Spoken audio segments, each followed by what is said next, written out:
মোরে টিস করছে। যা হবার হইছে, শুধু শুধু মেয়ে মানুষ নিয়ে নিজেদের ভিতরে ঝামেলা করার দরকার নেই। তুমি মৌ? জি আঙ্কেল, শরীর ভালো, আপনি কেমন আছেন?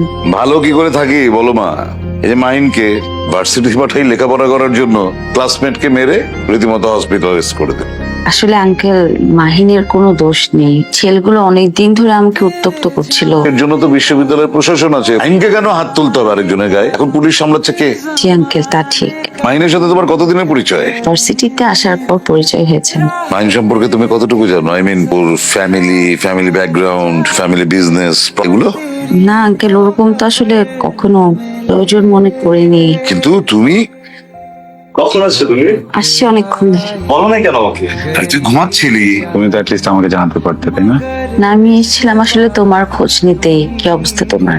আমি তাহলে আজকে উঠি। আরে উঠি মানে কি? সে তো মেসে গিয়ে ডাল ভাত আর কি আলু ভর্তা খাবার। তার আজকে আমাদের এখানে খেয়ে যাও। আজকে কিন্তু আমাদের এখানে স্পেশাল শেফ আসছে টার্কি থেকে, এবং সে কি করছে? খাবসা। খাবসা। খাবসা সম্পর্কে নিশ্চয়ই তোমার ধারণা আছে। আজকে খাবে, খাওয়ার সাথে সাথে স্বাদ পাবে, ধারণা পেয়ে যাবে। ও অনেক টেস্টি। একটা টিউশনি করি তো, ওখানে যেতে হবে, টাইম মিস করা যাবে না। আমি আজকে আসি। আসসালামু আলাইকুম। বুঝলাম। কেমন?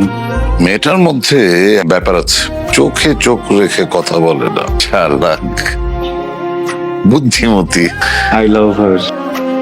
মাহিন, তুমি যদি এরপর থেকে আর মারামারি করো, কোন ধরনের জ্ঞান করো, আমি কিন্তু তোমার সাথে আর কোনো যোগাযোগ করব না। তোমার বাবা কিন্তু অনেক আপসেট ব্যাপারটা নিয়ে, পরে কিন্তু দায়ভার আমার উপরে আসবে যে আমার জন্য তুমি সব করতেছো। তুমি বুঝতেছো না ব্যাপারটা?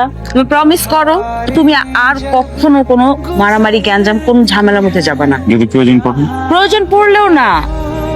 ক্যাম্পাসে একটা মাথা ফাটা ফেলছে, তাড়াতাড়ি মাহিন, আজকে না প্লিজ।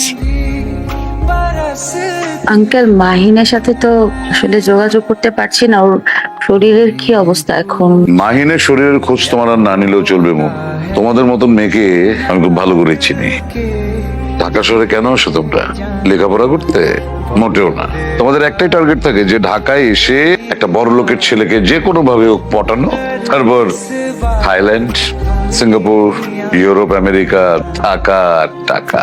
তোমাদের মতন মেয়েদের জীবনের লক্ষ্য তো একটাই, টাকা। তোমার কথা বলছি না, সত্যি আমি আমার জীবনে এই প্রথম একটা মেয়ে দেখলাম যার একদম টাকার প্রতি কোনো লোভ নেই, কিন্তু যার লোভ আছে আমার সবচেয়ে দামি সম্পদের দিকে। Uncle, Shut up! কি ভেবেছো তুমি? গ্রাম থেকে উঠে এসে আমার ছেলেকে তুমি পটিয়ে ফেলবে আর আমি বুঝবো না তোমার উদ্দেশ্য? তোমাদের কাছ থেকে একটা দুদিন পর পর ডেট করা, হঠাৎ করে পেটে বাচ্চা নিয়ে বাসায় এসে বলবে যে মাহিনের বাচ্চা, বাস তাহলেই তো কেল্লা পথে কোটি টাকার ফায়দা। দাঁড়াও, বাইরে আর 4টি পালা কুকুর দাঁড়িয়ে আছে। তুমি যদি ওদের খাবার হতে না চাও, এক্ষুনি তুমি শহর ছেড়ে চলে যাবে, এক্ষুনি চলে যাবে। আর কখনো তুমি মাহিনের সাথে যোগাযোগ করার চেষ্টা করবে না। যদি করো তাহলে শুধু তুমি না, তোমার মামার বাড়ির সবাইকে সহ একদম মাটির 3 হাত নিচে আমি গেড়ে দেবো।